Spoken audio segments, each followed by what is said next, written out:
As J.C. Miller sang on the 2021 album Silver Moon, then suddenly it was the end of April.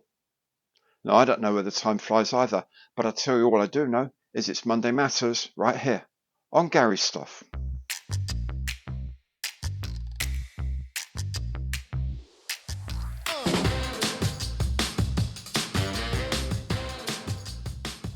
Welcome back if you've been here before, and if you haven't, welcome to my channel. My name's Gary, and this indeed is Monday Matters. What I do is I have a quick look at some of the news of the week. I have a quick catch up with what I've been up to on my bench, and of course I'll be talking about a kit of the week. All these bits come as chapters, so you can hop backwards and forwards as your heart desires. Now, to support the channel for free, do please remember, give it the old imperial thumbs up on the like button below, because every like counts. And do remember to subscribe to the channel, hit the bell, and you'll be notified of all my future content as it is published.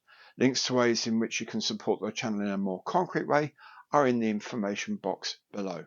Before we continue, a couple of things. Firstly is that HANNANTS, the big online store in the UK, is having a clear out of some of its shelves, and among the things that are on sale are some ICM kits. I say some, they're actually 67 when I looked the other day. These are all going to be a third off their regular price. So if you have yet to dip your toe into the ICM brands, then this could be a good time. There are some older kits, but also some really quite new kits. There's the 1/35th scale AH1 Cobra, which is a gorgeous helicopter to make. And there's also the 1/48 scale Bristol Beaufort, which is a wonderful, wonderful kit of a great aeroplane. Both of those are included. There's all sorts of figure sets as well, like some World War I Belgian infantry. And there are some vehicles as well, including the one I love, I really like it. It's ever so slightly bonkers, but very French. The Lafley truck. Anyway, go to the HANNANTS website. There's a link in the information box below, and there are, as I say, 67 different ICM kits that are on 1/3 off. So check them out. The other thing is, of course, this week sees the 2nd of May as a Thursday. So this Thursday is the first of the month, which means, of course, it is live stream time. So come and join me on the channel for a live stream for a couple of hours on Thursday evening. It starts at 8 p.m. British Summer Time, which is 1900 Zulu, if that means anything to you. And as I say, it goes on for a couple of hours. It's just a bit of chattering from me, a bit of banter coming backwards and forwards, lots of answering questions. You can chat amongst yourself about questions as well. All of it seems to be really aimed at distracting me from finishing my HMS Hood from Meng, which is what I'll be building at the time. So pop along, have some fun. I hope to see you there. So all of that done, let's have a quick look at this week's news of the week.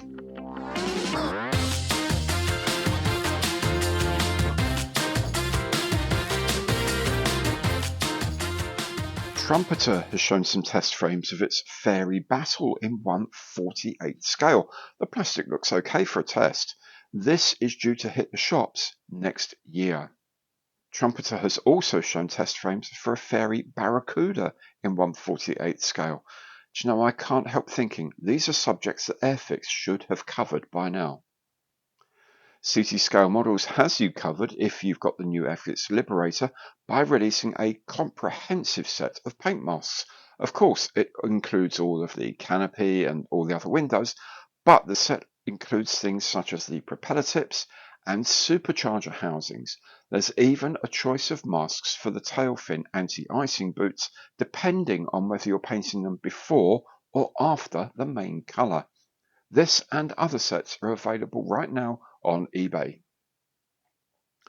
Hobby 2000 has worked its magic onto Hasegawa kits, the Douglas A4B Skyhawk in 1/48 scale and the A4C Skyhawk as well.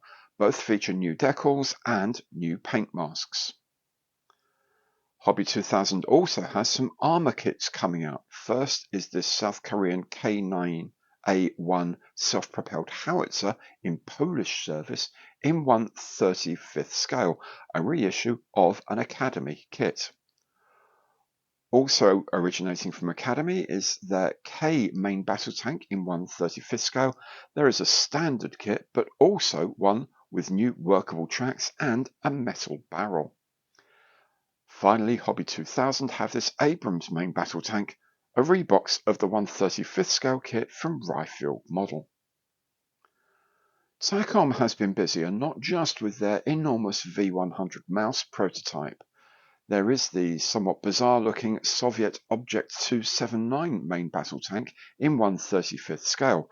You'll be particularly pleased that all 4 tracks are workable and come as individual links.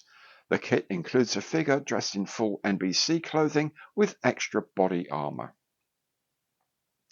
TAKOM has also announced 2 kits of naval close-in weapon systems, or CIWS, stations in 1/35 scale. These are the Chinese 11-barreled 30mm PJ-11 and the 7-barreled 30mm PJ-12. MINIART has announced a new 1/35 scale M3 Stuart tank.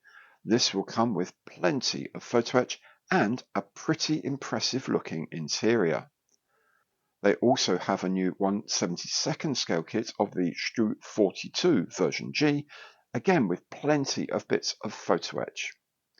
And following their World War II cafe sets, they have now released a modern day set of cafe figures. British company Model U has a new range of RAF figures. This includes pilots and various ground crew. All can be printed on demand at any scale from 1/10 to 1/160th. Resin expert L'Arsenal has this new model of the French Uppbeat class nuclear attack submarine. It's available in either 1/350th, 1/400th or 1/700th scale.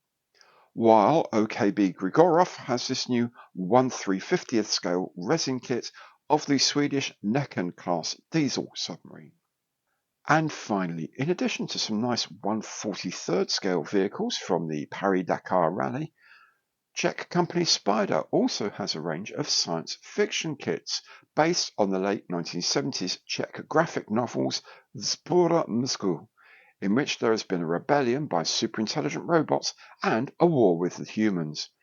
I guess if you grew up with it, you know all about it.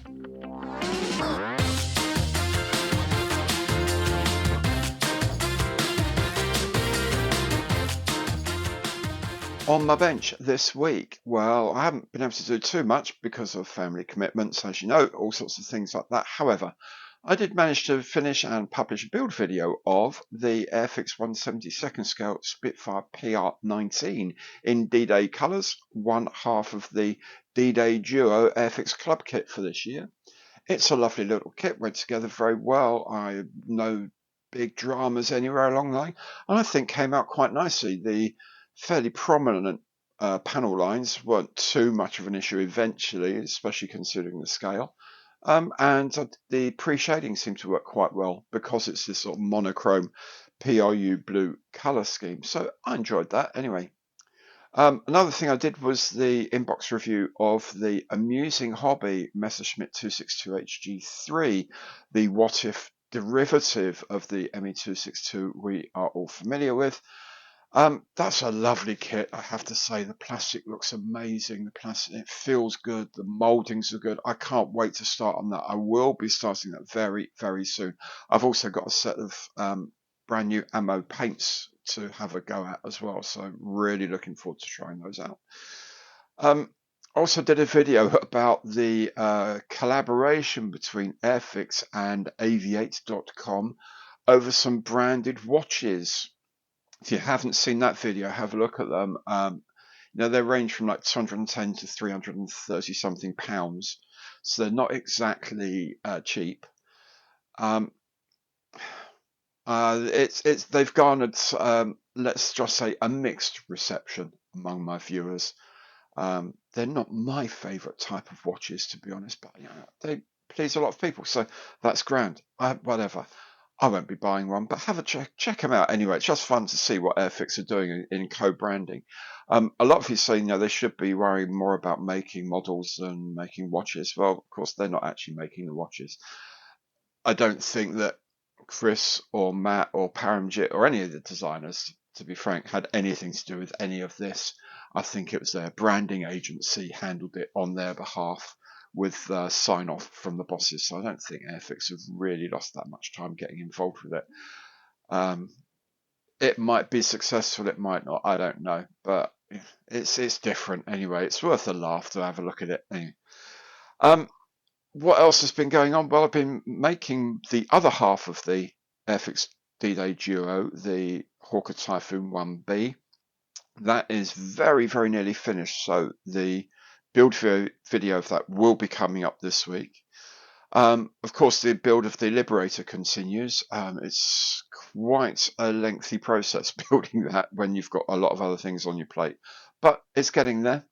So that will be, it won't be this week, it'll be finished, it'll be probably the following week, it'll be finished, time allowing. So this is where I normally say what I'm going to be getting up to with this week's